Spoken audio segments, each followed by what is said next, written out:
최근 세계적으로 히트를 쳤던 비만 치료제 위고비가 국내에 상륙했습니다. 우리나라가 10번째 출시 국가라고 하는데요. 어찌나 인기가 많은지 분명 가격도 저렴하지 않죠. 그러나 출시하기 한 달 전부터 이미 많은 곳에서 사전 예약을 받기 시작해 불과 일주일 만에 한 달치 예약이 마감됩니다. 그것도 모자라 현재는 출시 첫 주 만에 오남용 사례가 곳곳에서 속출하고 있어요. 도대체 이게 뭐라고 다들 못 사서 안될 난 걸까요? 오늘은 비만과 다이어트에 대해 이야기를 해볼까 합니다. 과연 인류는 언제부터 살을 뺐을까요? 당초 비만은 귀한 대접을 받았죠. 구석기 시대의 것으로 추정되는 조각상의 경우 전체적으로 풍만한 모습을 하고 있습니다. 당시 먹거리가 풍족하지 못했던 시절임을 감안했을 때 비만은 즉 풍요와 번영의 상징으로 해석될 수 있어요. 그러다 비만을 질병이라 느낀 시기가 찾아왔죠. 기원전 500년경 인류의 지식이 향상됨에 따라 비만에 대한 인식도 달라집니다. 특히 상대적으로 부가 넘쳤던 이집트와 그리스, 로마, 그리고 인도 등을 중심으로 성행해요. 히포크라테스는 비만은 자체가 질병이며 다른 질병의 전조라 밝혔고, 소크라테스도 비만은 몸과 영혼을 위험하게 하는 것이라며 살기 위해 먹을 것이지 먹기 위해 살지 말라 했죠. 히포크라테스의 경우 사채액설을 신봉했기에 다소 황당한 결론을 내립니다. 다만 둘 다 해결책으로는 소식과 운동을 강조해요. 따라서 다이어트 역시 그리스어 디아이타에서 유래된 단어로 건강을 지키기 위한 생활 방식을 의미했죠. 당초 비만은 건강에 해롭다는 인식 정도만 갖고 있을 뿐 몸매나 몸무게와는 전혀 관련이 없던 겁니다. 그러나 인류는 좀 더 쉬운 길을 택해요. 그건 바로 독초를 복용하는 것이었죠. 세상에 먹을 게 얼마나 많습니까? 먹을 시간도 부족한데 그 시간에 운동을 하라니요. 차라리 맛만 보고 금세 개워내면 그만이죠. 이런 아니란 생각으로 헬레보레와 스캔모니 등 갖가지 독초들에 손을 댄 겁니다. 실제로 로마의 경우 몇몇 황제들의 지나친 탐식으로 구토실이 있었다는 낭설이 돌았고, 인도와 이집트는 규칙까지 정해가며 장 비우기를 권장했다는 기록이 존재해요. 시간이 흘러 이제 기원 후 비만에 대한 인식은 한 번 더 변곡점을 맞이했죠. 유럽이 카톨릭을 받아들이며 비만이 7째 종으로 등극합니다. 여기에 나태와 탐욕의 증거가 곧 지방으로 간주돼요. 그 전까지만 하더라도 다이어트는 건강을 지키기 위해 해야 하는 거였다면 이제는 비만이 탈모와 함께 감춰야 할 대상이 된 거죠. 그러자 인류는 점점 극단으로 치닫고 맙니다. 안으로는 수은과 비소 등 중금속뿐만 아니라 쥐약 또는 살충제를 집어넣었고, 밖으로는 가발과 보정 속옷을 착용하는 등 처절한 사투를 벌여요. 당연히 그 과정에서 목숨을 잃는 사람이 수두룩했죠. 물론 이러한 기조가 쭉 지속되지만은 않았습니다. 대개 재난이 지나고 난 후에는 미의 기준으로 풍만함이 뒤따랐고, 종교의 힘이 점차 약해짐에 따라 자연스럽게 교리로서의 차별은 누그러져요. 그러나 차별 자체는 여전히 존재했죠. 덕분에 온갖 다이어트 방법이 대두됩니다. 최초로 논문에 비만이라는 단어를 사용한 토비아스 베너는 자신의 고향을 언급하며 온천 다이어트를 소개했어요. 파이런경은 식초를 달고 살았고, 윌리엄 벤팅은 저탄수화물 다이어트를, 호레이스 플래처는 자신의 이름을 딴 플래처리즘을 제시하는 등 대체로 지금도 통용되는 방법들이 대부분 이때 거론되었죠. 하지만 역사는 반복된다고 또다시 쉬운 길을 찾는 이들이 등장합니다. 특히 20세기 당시 가장 부유했던 미국에서 다음과 같은 방법들이 성행해요.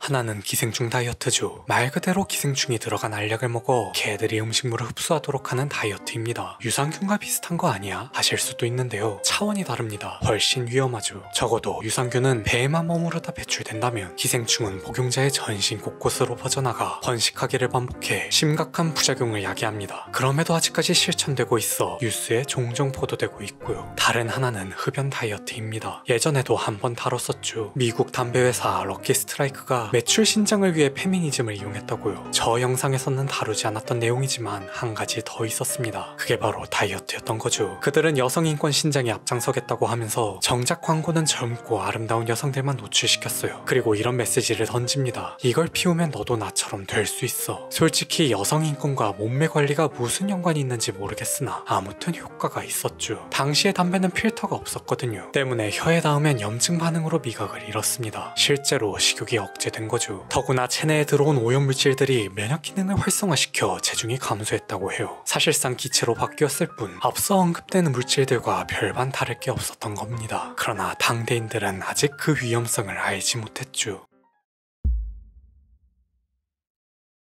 그러던 중 1970년대를 기점으로 미국 언론에서 외모지상주의라는 단어가 처음 등장해요. 드디어 우리 인류가 비만 혐오에 대한 진정한 고찰에 들어간 겁니다. 그러면서 시작된 운동이 자기 몸 긍정주의죠. 있는 그대로의 나를 사랑하라. 좋은 말이에요. 비만이 질병이라면 분명 그들 중에서 수없이 노력해도 안 되는 사람이 있을 테니까요. 그런 사람에게 우리가 응원과 격려는 못할 망정 편견과 차별의 시선으로 바라보는 건 정말 못할 짓입니다. 전문가들도 이런 움직임에 동참했죠. 지난 2020년에 발표된 네이처 메디슨의 공동선언문에는 개인과 사회가 비만을 어떻게 바라보면 좋을지 잘 담고 있어요. 하지만 반대로 이를 교묘하게 이용해 먹으려는 사람들도 나타납니다. 바로 비만 수용 운동가와 비만 페미니즘이죠. 이들은 비만을 긍정하고 다이어트를 위한 어떠한 노력도 하지 않으며 자신의 몸을 스스로 사랑하는 것에 넘어 타인에게 강요하고 다녔어요. 만약 이를 받아들이지 않으면 도리어 비만 혐오자 취급했습니다. 처음에는 이 작전이 꽤 잘 먹혀들었죠. 왜냐하면 비만도 성소수자 및 유색인종을 포함해 PC로 받아들여졌기 때문이에요. 특히 트렌드에 민감한 패션계에서는 PC적 가치를 브랜드에 반영하고자 그들을 모델로 기용합니다. 그러나 그들의 극단적 행동은 곧 반감에 나왔고 비만을 미화한다는 비판과 함께 역차별 논란으로 불거졌죠. 결국 저체중도 과체중도 문제라면 차라리 둘 다 언급조차 하지 말자는 의미로 몸 중립주의라는 단어까지 등장하게 돼요.